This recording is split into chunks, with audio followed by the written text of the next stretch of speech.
ഈ വർഷങ്ങൾ പഴക്കമുള്ള വണ്ടികളാണ് പ്രിയദർശിനി സർവീസിനായി പ്രധാനമായും ഉപയോഗിക്കുന്നത്. ആളുകളുടെ തിരക്കിൽ ആശങ്കയിലാണ് KSRTC ജീവനക്കാർ. എപ്പോഴാണ് വലിയ ദുരന്തമുണ്ടാവുക എന്ന് പറയാൻ കഴിയില്ലെന്നും ജീവനക്കാർ പറയുന്നു. ജനങ്ങൾ സ്വയം നിയന്ത്രിക്കണമെന്നും ജീവനക്കാർ അഭ്യർത്ഥിക്കുകയാണ്. അശ്വിൻ ഡിയാഗോ ചേരുന്നു തിരുവനന്തപുരത്ത് നിന്നും. അശ്വിൻ, ഇതിപ്പോ ഒരു പദ്ധതി, അതിൽ നിങ്ങൾ കയറരുതേ എന്ന് ഈ വന്നു നിൽക്കുന്ന ആളുകളോട് പറയാൻ കഴിയുമോ? എന്താണ് ചെയ്യുക? എന്താണ് ഇപ്പൊ സംഭവിച്ചുകൊണ്ടിരിക്കുന്നത് നമ്മുടെ സംസ്ഥാനത്ത് ഈ പദ്ധതിയുമായി ബന്ധപ്പെട്ട്?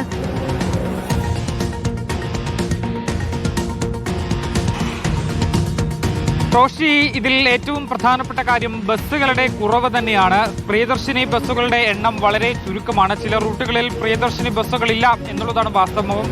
അതുകൊണ്ട് തന്നെ കിട്ടുന്ന ബസ്സുകളിലേക്ക് ഈ വനിതാ യാത്രക്കാരെല്ലാം തിക്കിക്കയറുന്നതാണ് ഈ ഒരു പ്രധാന പ്രശ്നമായി ചൂണ്ടിക്കാണിക്കുന്നത്. മാത്രമല്ല, ഒരു ബസ്സിൽ പരമാവധി 100 പേർക്കൊക്കെയാണ് യാത്ര ചെയ്യാൻ കഴിയുക. പക്ഷേ പ്രിയദർശിനി ബസ്സുകളിലാകട്ടെ 100 കടന്ന് 150ഓളം യാത്രക്കാരാണ് ഈ ബസ്സിൽ സഞ്ചരിക്കുന്നത്. ഇതിൽ മറ്റൊരു പ്രധാനപ്പെട്ട കാര്യം, ഈ KSRTC ബസ്സുകളെല്ലാം പഴയ ബസ്സുകളാണ്. പ്രത്യേകിച്ച് 15 വർഷം പൂർത്തിയാക്കി പിന്നീട് കേന്ദ്രത്തിന്റെ ഇളവുള്ളത് കൊണ്ട് മാത്രം വർഷാവർഷം പുതുക്കി ഓടിക്കുന്ന ബസ്സുകളാണ് KSRTCക്ക് അധികവുമുള്ളത്. ഇതിൽ തന്നെ 2000-ൽ അധികം വരുന്ന ബസ്സുകൾ കാലാവധി പൂർത്തിയാക്കി കട്ടപ്പുറത്ത് കയറേണ്ട ബസ്സുകളാണ്. ഈ ബസ്സുകളിലാണ് ഇപ്പോൾ പ്രിയദർശിനി സ്റ്റിക്കർ ഒട്ടിച്ച് ഈ അപകടകരമായ രീതിയിലുള്ള യാത്രകൾ നടത്തുന്നത്. നമ്മൾ കഴിഞ്ഞ ദിവസങ്ങളിൽ കണ്ടതാണ് പലയിടങ്ങളിലും, പ്രത്യേകിച്ച് ഈ വാരാന്ത്യങ്ങളിൽ ടൂറിസ്റ്റ് മേഖലയിലേക്കൊക്കെ KSRTCയുടെ ഈ പ്രിയദർശിനി ബസ്സിൽ നിന്ന് തിരിയാൻ ഇടമില്ലാത്ത രീതിയിലാണ് യാത്രക്കാർ. അത്രത്തോളം തിരക്കാണ് അനുഭവപ്പെടുന്നത്. ഈ ബസ്സുകൾ പൊന്മുടിയിലേക്ക് അടക്കം പോകുമ്പോൾ വലിയ തരത്തിൽ ഹെയർപിൻ വളവുകൾ കയറുമ്പോഴൊക്കെ അപകടം പതിയിരിക്കുന്നതും നമ്മൾ കണ്ടതാണ്. പലപ്പോഴും KSRTC ബസ്സുകൾ ഈ പൊന്മുടിയിലടക്കം ഈ വളവുകളിൽ ഈ ബ്രേക്ക് ഡൗൺ ആകുന്നതും അതുപോലെ തന്നെ അപകടത്തിൽപ്പെടുന്നതും ഇപ്പോൾ പതിവായിരിക്കുകയാണ്. ഇത് ഭാഗ്യവശാൽ മാത്രമാണ് വലിയൊരു ദുരന്തമായി മാറാതിരിക്കുന്നത്. ഇപ്പോഴെങ്കിലും ഈ ഒരു യാത്രക്കാരുടെ എണ്ണം നിയന്ത്രിച്ചില്ലെങ്കിൽ വലിയൊരു ദുരന്തമാണ് കാത്തിരിക്കേണ്ടി വരിക എന്നുള്ളതാണ് ജീവനക്കാർ തന്നെ മുന്നറിയിപ്പ് നൽകുന്നത്. ഈ രാവിലെ തന്നെ ഈ ഡ്രൈവർമാരൊക്കെ ഡ്യൂട്ടിക്ക് കയറുമ്പോൾ ലോക്ക് ഷീറ്റിൽ പ്രിയദർശിനി ബസ്സാണ് അവരുടെ ഡ്യൂട്ടി എങ്കിൽ പലരും ആ ലോക്ക് ഷീറ്റ് കൈപ്പറ്റാതെ അന്നത്തെ ദിവസം പ്രിയദർശിനി ബസ് എടുക്കാൻ മടിക്കുന്ന ഒരു വിശേഷത്തിലേക്കാണ് കാര്യങ്ങൾ എത്തി നിൽക്കുന്നത്.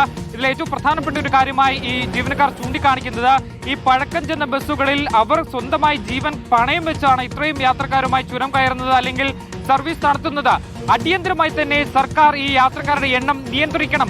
കാരണം 100 ആളുകൾക്ക് കഷ്ടിച്ച് പോകാൻ കഴിയുന്ന ബസ്സുകളാണ് പല ബസ്സുകളും. അതിൽ 150ഓളം യാത്രക്കാർ യാത്ര ചെയ്യുമ്പോൾ വലിയ അപകടമുണ്ടാകാൻ സാധ്യതയുണ്ട്. ബസ്സുകളുടെ മെയിൻ്റനൻസ് അല്ലെങ്കിൽ ബസ് പണിമുടക്കാനുള്ള സാധ്യതകൾ വളരെ കൂടുതലാണ്. അതുകൊണ്ട് എത്രയും പെട്ടെന്ന് യാത്രക്കാരുടെ എണ്ണം നിയന്ത്രിച്ചില്ലെങ്കിൽ വലിയ ഒരു അപകടമുണ്ടാകും എന്നുള്ളതാണ് മറ്റൊരു പ്രധാനപ്പെട്ട കാര്യം. പ്രിയദർശിനി ബസ്സുകളുടെ എണ്ണം വർദ്ധിപ്പിക്കണം, അല്ലെങ്കിൽ മറ്റു സർവീസുകളിലേക്ക് കൂടി, അതായത് സിറ്റി ഫാസ്റ്റ് പോലുള്ള സർവീസുകളിലേക്ക് കൂടി ഈ പ്രിയദർശിനി സൗജന്യ യാത്രാ പദ്ധതി വ്യാപിപ്പിക്കണം എന്നൊരു ആവശ്യമാണ് ജീവനക്കാരുടെ ഭാഗത്തു നിന്നുണ്ടാകുന്ന മറ്റൊരു കാര്യം. മറ്റൊന്ന്, പ്രിയദർശിനി ബസ്സുകളുടെ എണ്ണം കുറവായതുകൊണ്ട് തന്നെ ചുരുക്കം ഡ്രൈവർമാർ മാത്രമാണ് ഈ ബസ് സർവീസ് നടത്തുന്നത്.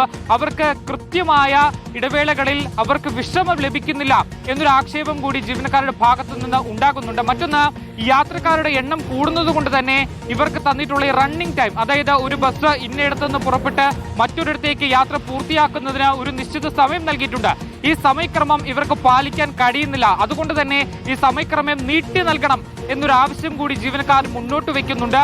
ഇല്ല എന്നുണ്ടെങ്കിൽ വലിയ തരത്തിലുള്ള അപകടങ്ങൾ ഈ പ്രിയദർശിനി സൗജന്യ പദ്ധതിയുമായി അതിന് കളങ്കം ഏൽപ്പിക്കുന്ന തരത്തിലുള്ള ഈ ഒരു അപകടങ്ങൾ സംഭവിക്കാനുള്ള സാധ്യതയുണ്ട് എന്നൊരു മുന്നറിയിപ്പ് കൂടി ജീവനക്കാർ നൽകുന്നുണ്ട്. എന്തായാലും ഈ KSRTCയുടെ പഴക്കം ചെന്ന ജാമോവിന്റെ കാലത്തുള്ള ബസ്സുകൾ, അത് കട്ടപ്പുറത്ത് കയറേണ്ട ബസ്സുകൾ കട്ടപ്പുറത്ത് തന്നെ കയറ്റി ബാക്കി പുതിയ ബസ്സുകൾ ഇറക്കാതെ ഈ ബസ് ഇപ്പോഴുണ്ടാകുന്ന ഈ ഒരു തിരക്ക് അത് കുറയ്ക്കാൻ കഴിയില്ല. പ്രിയദർശിനി ബസ് സർവീസുകളുടെ എണ്ണം കൂട്ടണം. മാത്രമല്ല മറ്റ് അനുബന്ധ സർവീസുകളിലേക്ക് കൂടി ഈ പദ്ധതിയുടെ ഗുണം ആളുകൾക്ക് ലഭിക്കണം എന്നുള്ള കാര്യമാണ് ജീവനക്കാർ തന്നെ ആവശ്യപ്പെടുന്നത്. പക്ഷേ എപ്പോൾ സർക്കാർ ഇതിലൊരു കണ്ണു തുറക്കും എന്നുള്ള ആശയക്കുഴപ്പത്തിലാണ് ജീവനക്കാർ ഉള്ളത്. വലിയൊരു അപകടം സംഭവിച്ച ശേഷം മാത്രമേ സർക്കാർ ഈ ഒരു വിഷയത്തിൽ കാര്യക്ഷമമായ ഇടപെടൽ നടക്കുകയുള്ളൂ എന്നുള്ളതാണ് ജീവനക്കാരും അതുപോലെ തന്നെ ജീവനക്കാരുടെ സംഘടനകളും ഒക്കെ ഇപ്പോൾ ആവശ്യപ്പെടുന്നത്. എന്തായാലും പ്രിയദർശിനി സർവീസ് നല്ല കാര്യം തന്നെയാണ്. പക്ഷേ അപകടകരമായ രീതിയിലുള്ള സർവീസുകൾ അത് ഇപ്പോൾ തന്നെ ഈ വാണിംഗ് മുന്നിൽ കണ്ടുകൊണ്ട്, ഇപ്പോൾ കഴിഞ്ഞ ദിവസങ്ങളിലുണ്ടായ സംഭവങ്ങളെല്ലാം അതൊരു വാണിംഗ് ആണ്.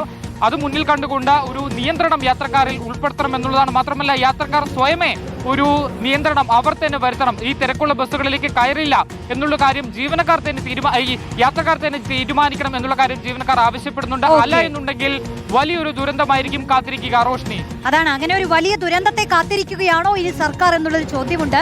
ഇതിൽ ജീവനക്കാർ പറയുന്ന കാര്യങ്ങൾ കൃത്യമായി കേൾക്കേണ്ടതുണ്ട്. കാരണം ഈ പദ്ധതിയുമായി ബന്ധപ്പെട്ട ശാസ്ത്രീയമായി പറയാൻ കഴിയുക അനുഭവങ്ങളിൽ നിന്ന് അവർക്ക് കൂടിയാണ്.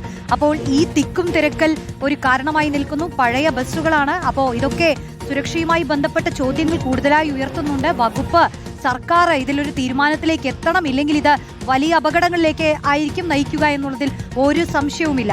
പ്രതികരണം കേൾക്കാം നമുക്ക് മന്ത്രിയുടെ. പ്രിയദർശിനി ബസ്സുകളിലെ തിരക്ക് നിയന്ത്രിക്കാൻ ചിലയിടങ്ങളിൽ ക്യൂ സംവിധാനം ഏർപ്പെടുത്തണമെന്ന് ഗതാഗത മന്ത്രി CP ജോൺ. യാത്രക്കാർ സഹകരിക്കണം. സീറോ ടിക്കറ്റ് നൽകുന്നതിലെ വീഴ്ച ഗൗരവത്തോടെ പരിശോധിക്കുമെന്നും ഗതാഗത മന്ത്രി വ്യക്തമാക്കി. തീർച്ചയായിട്ടും നമ്മൾ വളരെ ഗൗരവത്തോടെ പരിശോധിക്കുന്നു. മാത്രമല്ല, ആദ്യത്തെ ചില ദിവസങ്ങളിൽ ചിലർക്ക് തെറ്റുപറ്റി എന്നൊക്കെ പറഞ്ഞിട്ടുള്ളൊരു എക്സ്ക്യൂസ് ഉണ്ടായിരുന്നു. അത് പിന്നെ അതൊരു പുതിയൊരു കാര്യമല്ലേ. പക്ഷെ ബോധപൂർവം ആരും ഇത് ചെയ്യരുതെന്ന് ഞാൻ അവരോട് വീണ്ടും വീണ്ടും അഭ്യർത്ഥിക്കുകയാണ്. ഇരിക്കുന്ന കൊമ്പ് മുറിക്കരുത്. അതുകൊണ്ട് ചെയ്യുന്നത് നമ്മുടെ തൊഴിലാളികളല്ലേ. ഈ വർക്കൊക്കെ അവരല്ലേ ചെയ്തത്. ഇത്രയും ഭംഗിയായിട്ട് നിങ്ങൾ കണ്ടല്ലോ, പുതിയ ബസ് പോലെ ആയില്ലേ. അപ്പോൾ അതുകൊണ്ട് തൊഴിലാളികൾക്കിടയിലുള്ളവരോട് എനിക്ക് വീണ്ടും റിക്വസ്റ്റ് ചെയ്യാനുള്ളത്, ഇരിക്കുന്ന കൊമ്പ് മുറിക്കരുത്. ഇത് സീറോ ടിക്കറ്റ് എന്നുകൊണ്ട് വേറെ ആളും കൊടുക്കരുത്. കാരണം ഗവൺമെൻറ് വളരെ ബുദ്ധിമുട്ടിയാണ് ഫിനാൻഷ്യലി ഇത് ചെയ്യുന്നത്. അതിനിയും തുടരാൻ തന്നെയാണ് പോകുന്നത്. പക്ഷേ ഇനിയും അങ്ങനെ ചെയ്താൽ കർശന നടപടികൾ